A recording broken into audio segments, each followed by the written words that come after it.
I just know there's something dark inside me, and I hide it. I certainly don't talk about it, but it's there, always. This dark passenger. And little does Hunter know, I actually have booked a ticket to Arkansas.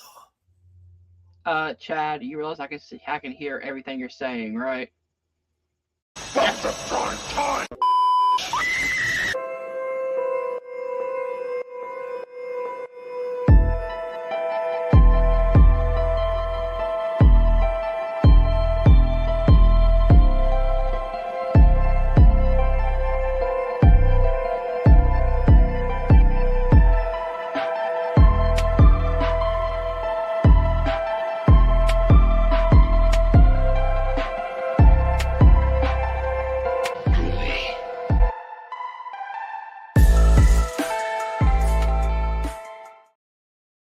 Welcome to Prime Time, everybody. I'm your host, Tony Temples. I'm joined by my co-host, Chad Webb. How's it going, man? You and your dark passenger.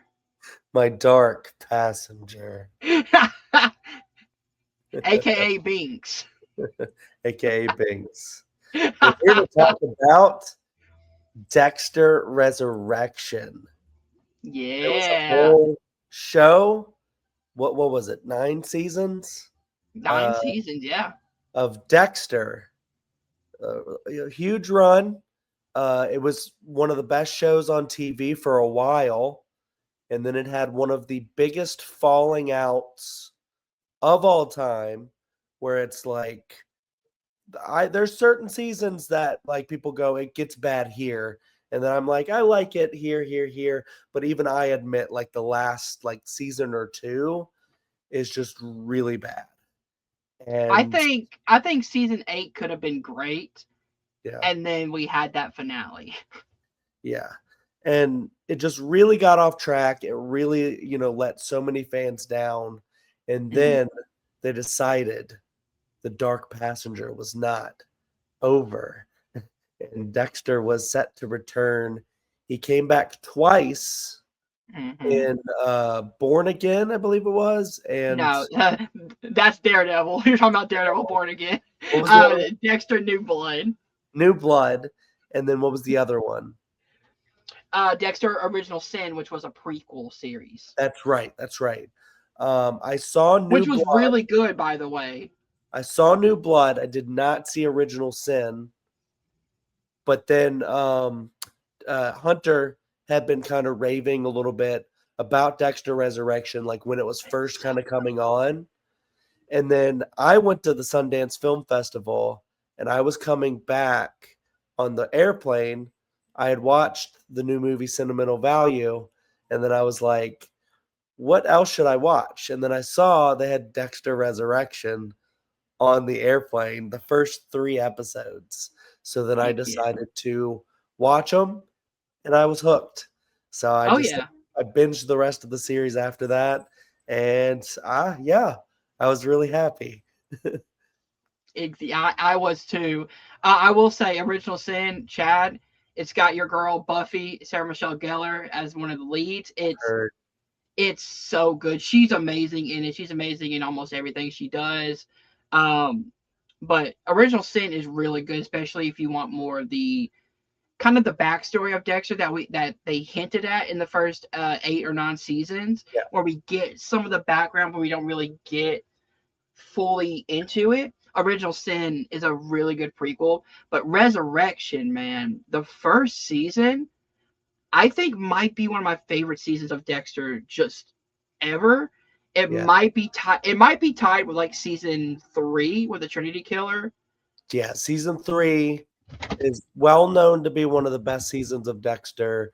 John Lithgow is just so good, next level in that, and it just like really like the writing in that season was just so heightened.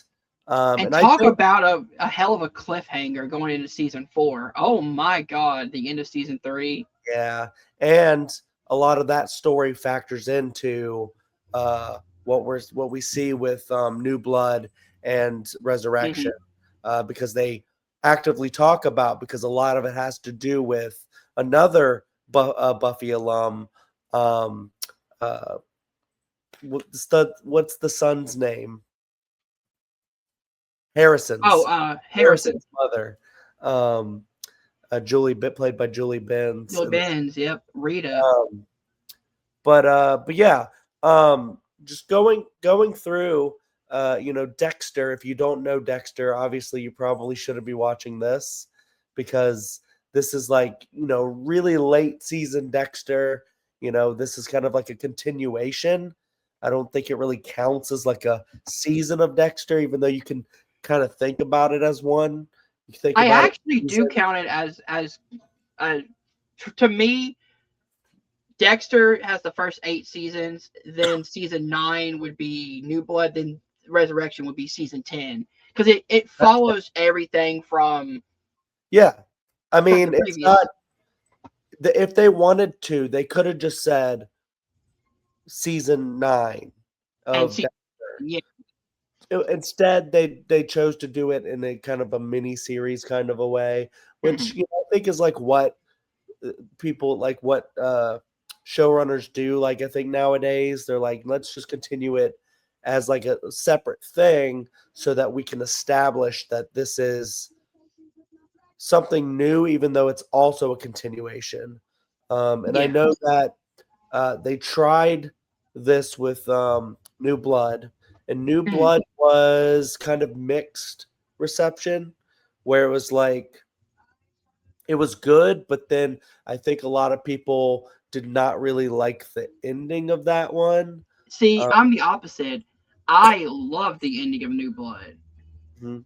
I think it shows because everybody I think has this thing with Dexter where he's a good guy and he's not. He's a psychopath. He's somebody who doesn't feel emotion.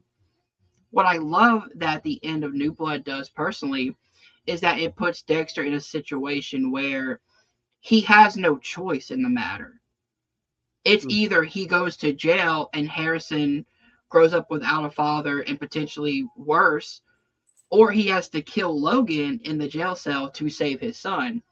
In return, though, his son is forced to have that dilemma of you told me you only kill bad guys. You went after my teacher, somebody I looked up to. He didn't do anything wrong. So what are you trying to teach me? Like what lessons are you trying to teach me? I think people have their goggles on where it's like Dexter is this good guy, he's this vigilante. Dexter has always been a character that has been the villain. We're just seeing it through the villain's eyes. I don't know if it's as clear cut as that.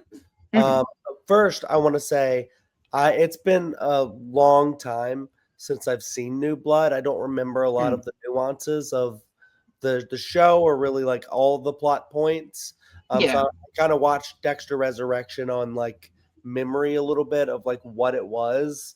And I think like that's kind of the thing is that I don't even know if you need to watch New Blood, to be honest, to watch Resurrection, just because I'll let you say your piece, but just because I think that what they do in Resurrection really well is that they kind of explain a lot of the stuff from First Blood that you need to know. Like New Blood, not First Blood. I'm sorry? You said First Blood like it's Rambo. New Blood. They kind of explain everything from New Blood that you need to know, but I think it does help to, if you watch New Blood, it does help to gain a better understanding of who Harrison is as like a young adult, and because you only know him as like a baby in the original show, and then going on to him, and then you get to see him further develop as a young adult in Resurrection. But yeah, I mean I remember liking New Blood, and I remember a lot of people were saying that they didn't like the ending or something of New Blood, but I remember like liking it just fine. But I didn't think it was incredible like I did Dexter Resurrection. But what did you want to say about not needing to watch New Blood necessarily. So for me, I think New Blood is essential watching before you watch Resurrection, only because, as you said, if you go from the end of Dexter, season 8 to Resurrection, you're missing a big key point of the father and son dynamic that Dexter and Harrison have that really develops in New Blood. Yeah. So when you go into Resurrection, if you just completely miss New Blood, you miss the father and son connection that is the heart of Resurrection. You don't really understand why. If you just skip it completely and like never watched it, you never get the full story of why Dexter goes to the lengths he does to protect Harrison, because Harrison now knows his father's secret, which you learn in New Blood. So that's another plot point, is that Harrison knows who his father is. He knows his father is the Bay Harbor Butcher. You learn that. He learns that in New Blood. So you kind of have to watch New Blood to watch Resurrection, because it not only furthers the story between Harrison and Dexter, but Harrison finds out Dexter's true identity, which then leads into the events of Resurrection, where people are going after Harrison because he knows who his father is. So, I mean, I don't want to get too bogged down in the weeds on this, because I don't think it's really that important. If you want to go watch First Blood, I recommend New Blood. New Blood, because I do think it's good. Because it would be a little bit jarring to go from the original show straight into Dexter Resurrection. Mm-hmm. But what I'm saying is, I think that Dexter Resurrection is so good at kind of like recapping a lot of things, even like the original show, New Blood, and then kind of just like, telling you like where everything is now at this point. Because at this point, at the beginning of Dexter Resurrection, Harrison is working in New York City and Dexter is back in, the hospital. And, you get to see them kind of like coming into the same place again. And Dexter trying to figure out what his purpose is, like what he's going to do, like from now on. Is he going to like do the same thing he's been doing? Or is he going to change? Is he going to be a part of Harrison's life? And if he is, what capacity does he fill in Harrison's life? Is he just going to be a part of Harrison's life from like a distance, or is he going to be an active part where they hang out and they talk to each other? Is Harrison going to follow in Dexter's footsteps, or is Harrison just going to be a good boy where he just doesn't, he doesn't harm anyone? Or, does does Harrison have, a dark passenger of his own? Yes. Or is he just a good kid, or is he just a neurotypical, I should say, kid that was kind of like negatively influenced by his father? And then I also like to kind of push back a little bit, where, of course, killing people is wrong. That is very clear. Even the show says that's clear, and Dexter knows like what he's doing is not normal. And he says that, this is something that he feels. And this season also, and the entire show, has like explored the fact that people who kill in this way feel compelled to do it. And it's like this like urge. They have like different names that each killer calls it: the urge, the dark passenger, the the feel, the yearning. And it's definitely wrong, but it's one of those things where like that's always been the hook of Dexter, is that he's killing the bad people. Like there's always going to be someone out there that's doing wrong like this. And it's not just like people killing people, but like, sexual crimes and, I mean, the first kill we see in the first episode of Dexter, he's going after a child predator. Exactly. Yeah. So he has a more broad term, For me, though, I think and to kind of push back on what you said before, I think another reason why they wrote Resurrection season 1 to be a direct tie-in from New Blood is because, again, if you go into New Blood, or if you go into Resurrection not knowing anything from New Blood, you're going to also be confused as to why Dexter's son just wanted to shoot him, Yeah. and which leads into him being in the hospital, which then leads to whatever the Resurrection story will be. So, Yeah. I think New Blood is essential if you're going to watch Resurrection, because it directly follows the events of New Blood. Yeah. The end scene of New Blood is the opening scene for Resurrection. All right, so let's get into the meat of Dexter Resurrection. This is your official spoiler alert for the season 1 of Dexter Resurrection, and also of New Blood, and of also the original series. So if you're here, I'm guessing you have seen the show, you've seen the series, so let's get into it. So this follows Dexter at the end of New Blood, where he pretty much is in the hospital and he moves to New York City. He goes there because Harrison is working there at a hotel, and he wants to be closer to Harrison. While there, he meets up with this society of serial killers led by Peter Dinklage, which also his name is, let me see if Leon Prater. Yes. Leon Prater, who is this billionaire who pretty much collects serial killer props and memorabilia that he buys from the police department.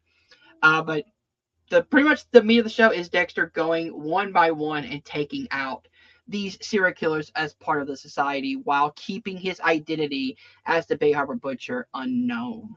And the other cool thing is that you have that as one side of it, and then the other side is Harrison getting into a lot of trouble and trying to figure his way out of the situation, which I found to be a little kind of ridiculous at the start.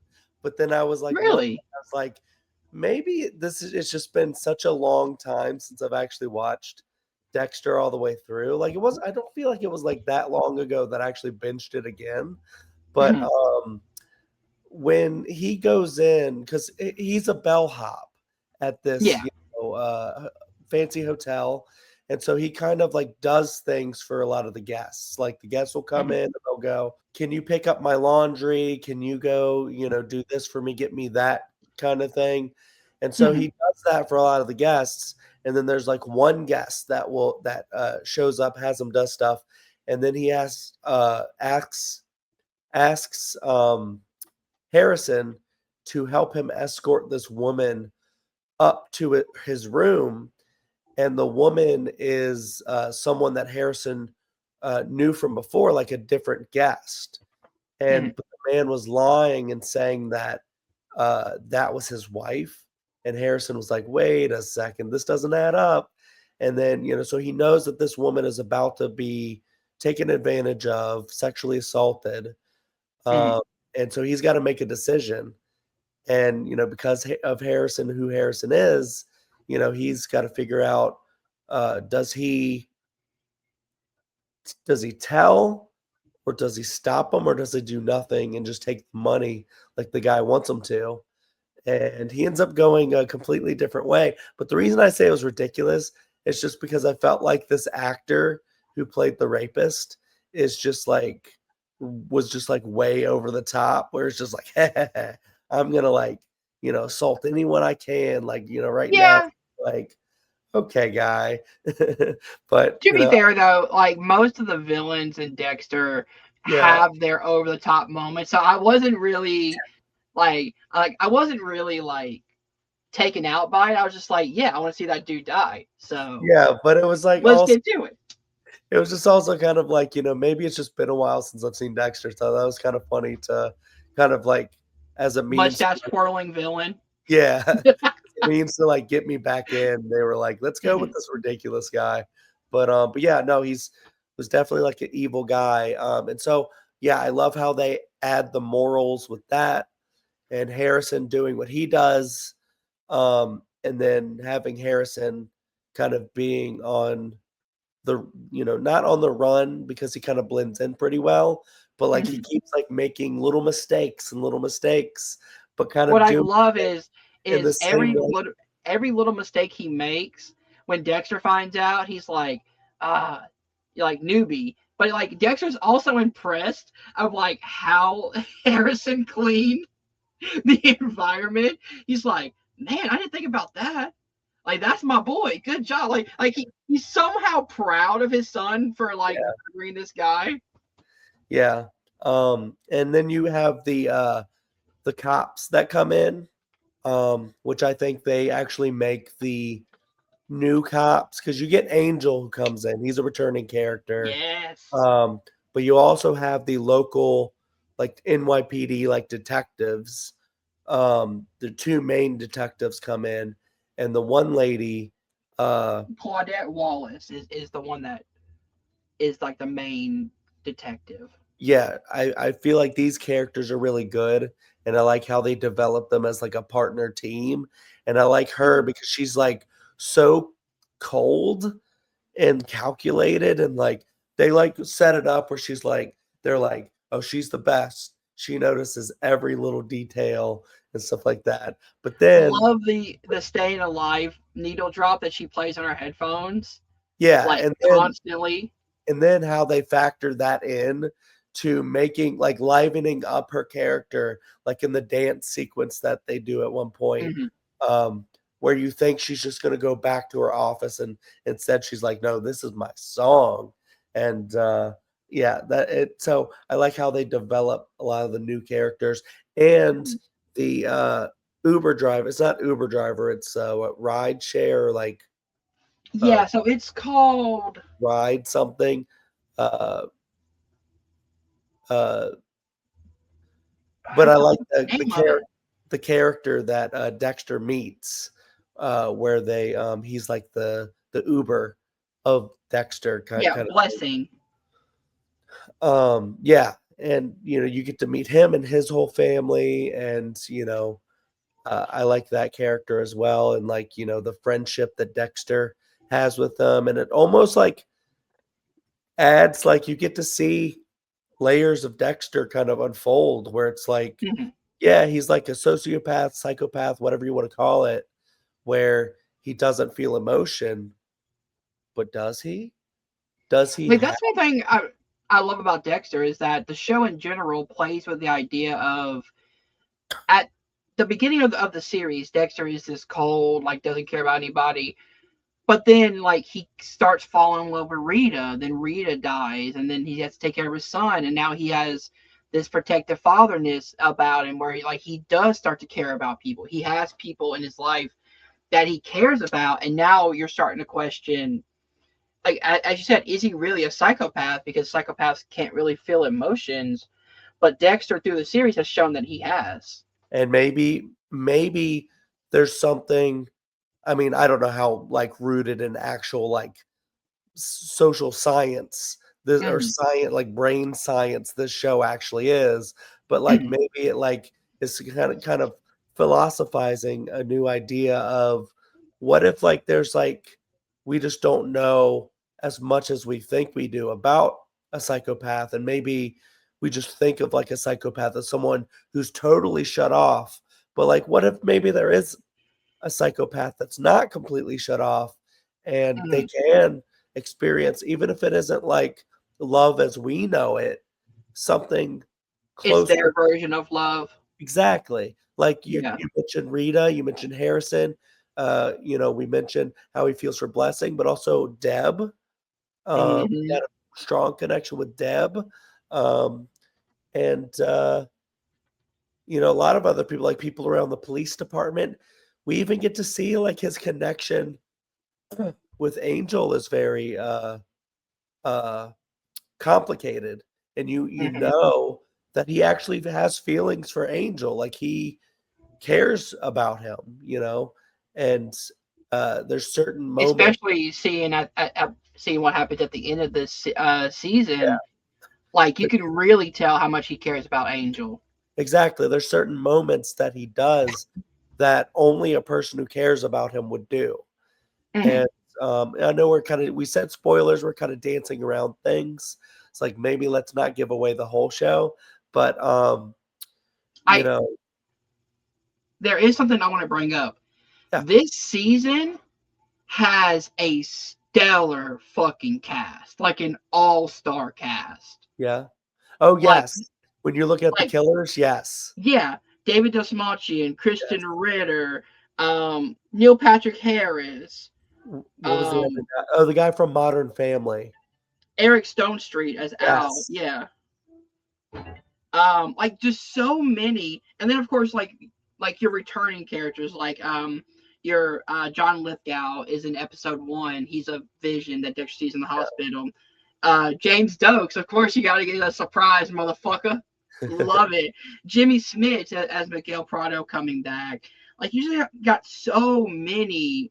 Uma Thurman as the henchman That's right. Leon Prater, Peter Dinklage. Like Yeah. just so many great actors in one season. It's insane. Yeah, and to see like pretty much all or most of them get dwindled down. Yeah. Like a lot of them are not returning to season 2. I would tell you that. No. And if they do, it's going to be like a hallucination or something, or like a flashback.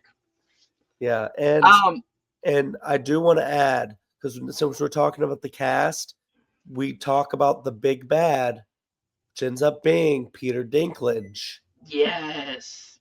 Incredible. So I mean, good. we already know from like stuff like, Game of Thrones and other things that Peter Dinklage is just an incredible actor.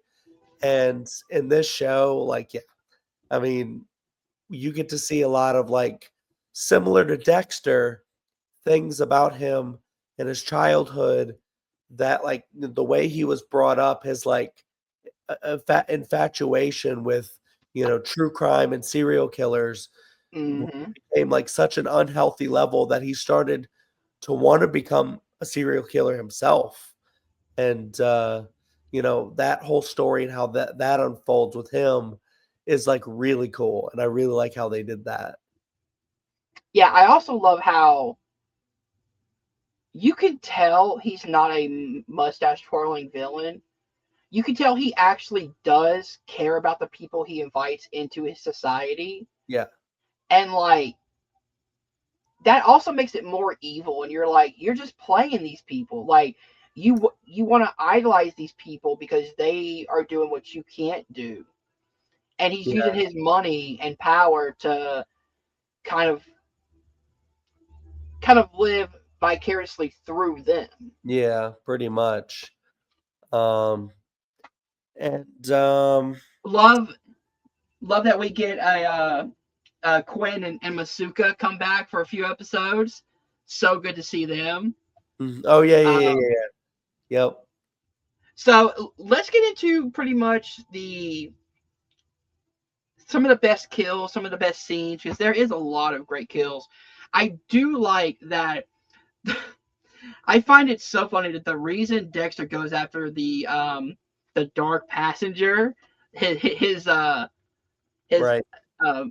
his early season target, is because he literally has taken his name. He's like, that motherfucker stole my name. Like I can't let this happen. It's kind of a cool thing, yeah. I like how they kind of string that, because Dexter, he's on the run from people that are going to catch him. He's trying to figure out his stuff with Hunter Harrison. And then he sees people killing in New York, and he's like, hello, he gets awake and is like, you can't take my name. And I love that's kind of like a very like Breaking Bad level thing too, where it's kind of like, I'm in Breaking Bad, it's kind of like I'm done with that life. And then something happens, and then the inner need of like, who I really am is actually Comes called out and says, no, I can't stop what I've been doing because that's who I am. And I love how they smartly woven that storyline of Dexter going after the Dark Passenger in New York City, and then when he dies, you immediately go into the society because the Dark Passenger in New York was a part of this society. So now Dexter's like, well, he took my name. I'm gonna take his whole identity, and now you kind of woven that into the overarching conflict of the season. Yeah. Yeah, and it's cool because like they got a guy who looked just like Michael C. Hall.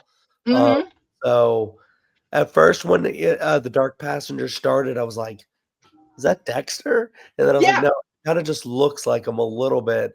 And then they played into it like, and he's gonna Mm-hmm. impersonate him. And that's one of my favorite things about Dexter is just how he finds his victims and the inner monologue, which is a reason why I don't think Carrie would even like the show because she doesn't like narration.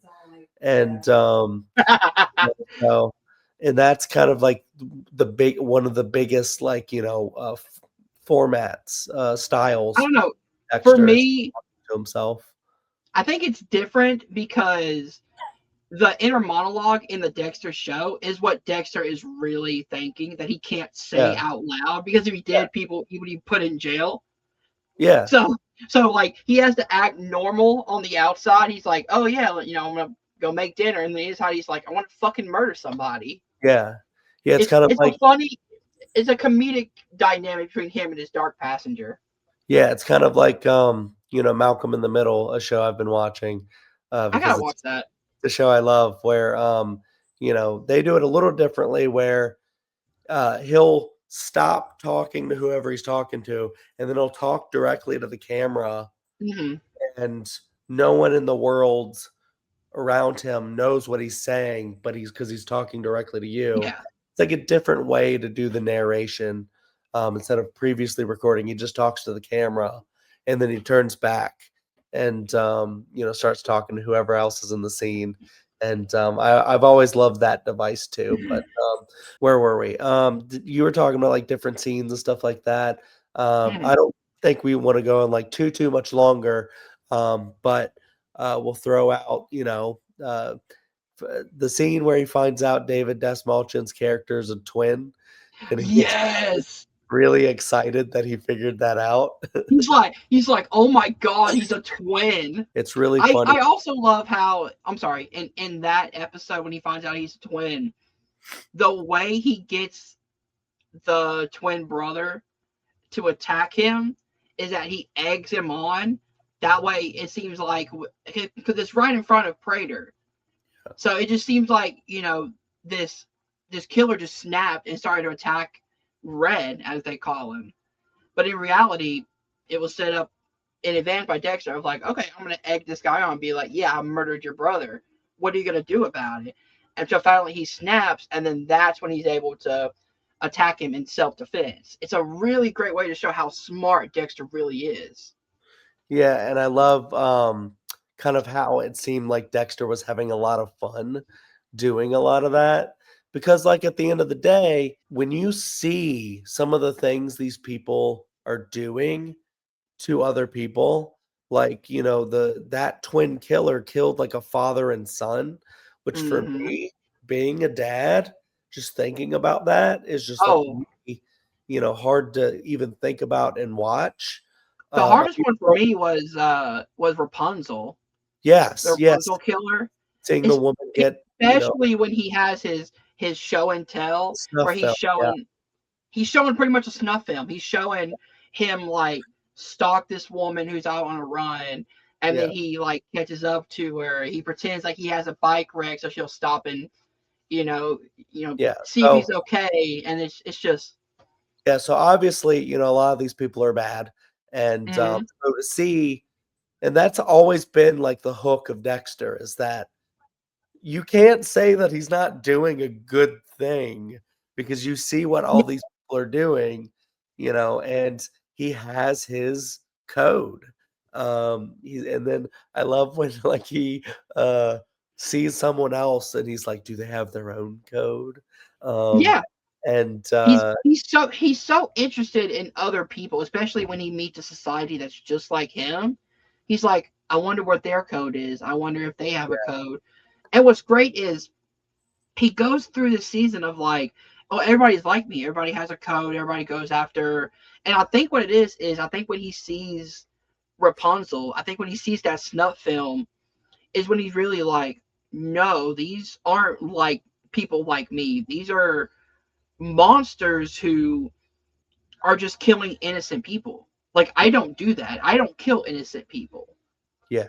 Yeah, I mean, I think he like always kind of like he was just kind of interested in the cult, and then he was like from the beginning like, I need to take all these people out, but then I think that gave him definitely like a good incentive to See, hurry I actually think he didn't.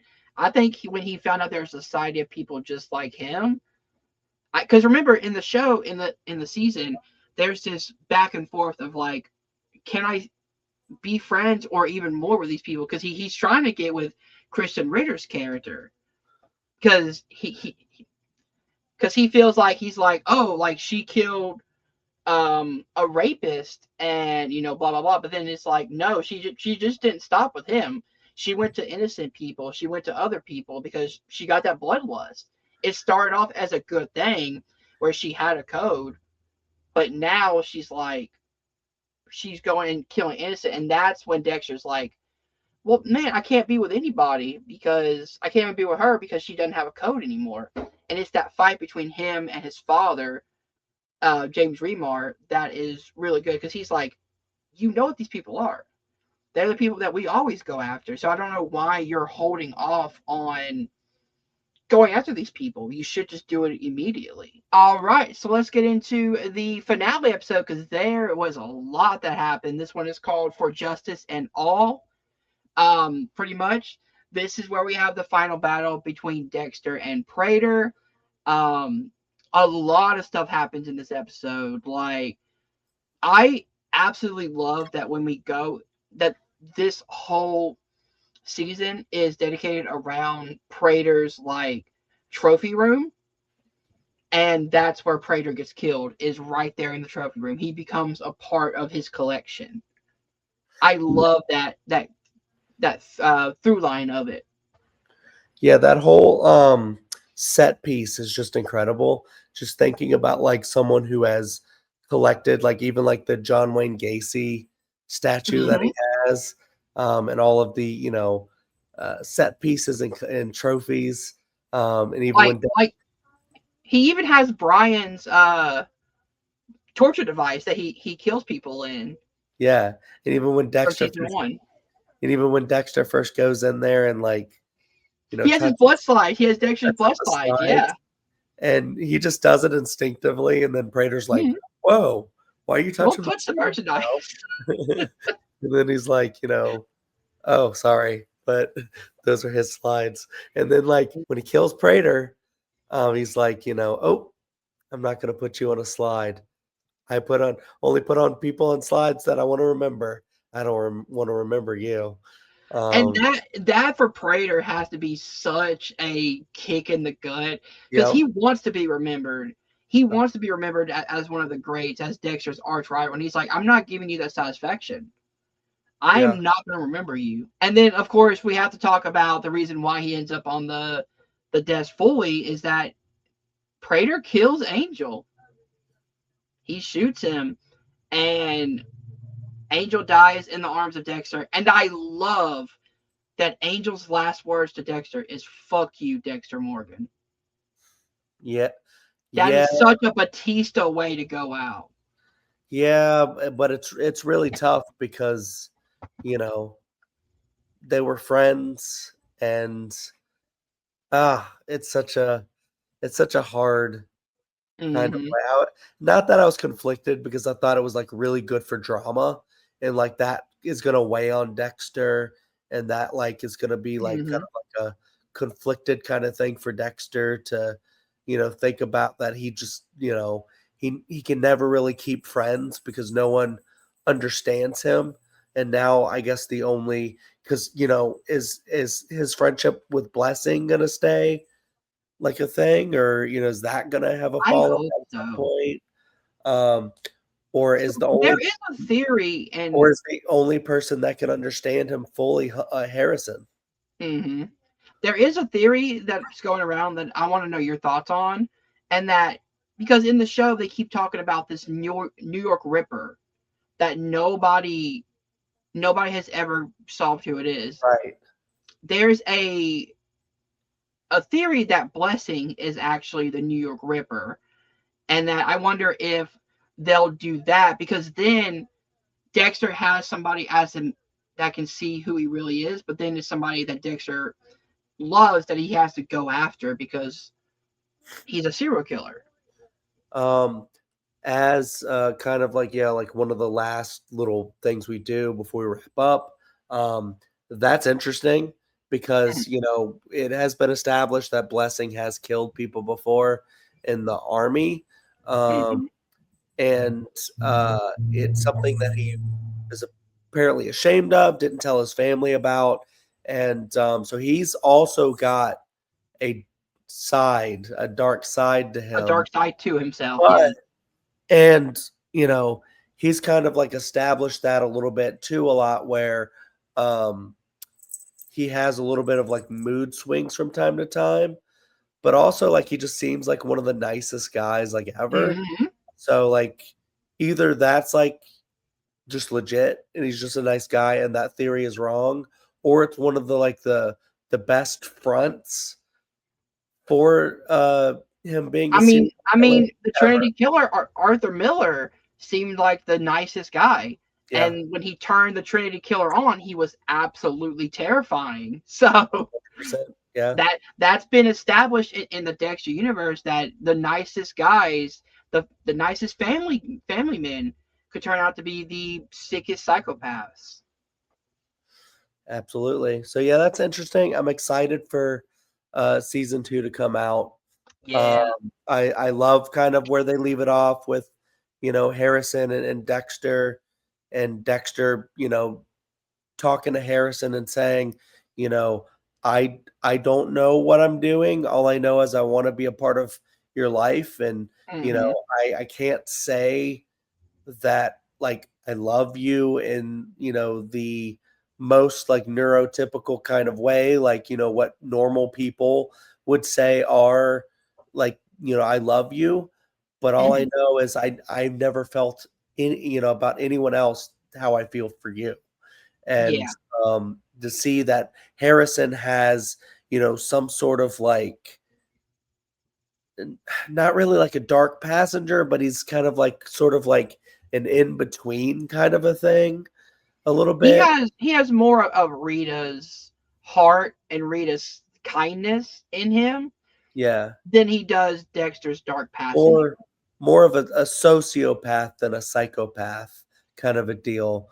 But, he has maybe more of, like a ability to care and stuff like that. But either way, the dynamics I think are really interesting. Mhm. I'm excited to see them explore more of that relationship in season 2. One more thing, I love the joke of Dexter telling Harrison to use protection, and that protection ends up being an M99, so he can stab Prater with it. It's such a good joke of use protection, and then he just has it with him, ready to stab him. And all of the scenes of them doing like their work together Hmm. to uh defeat Prater, I think is incredible. Yes. And the other thing I wanted to add, I think as usual, I think the series has always maybe had this, but especially here in Resurrection, great music. Great So music. always been like a pretty big fan of the music in this season. So I and I love how the music changes depending on the environment they're in. In Miami, it was more salsa. It was more like upbeat, like that type of music that you would hear in Miami. In New York, it's more rap. It's more underground. It's more almost grungy music that's playing underneath it because yeah. you have the polar opposites of the music types between Miami and New York. Yeah, for sure.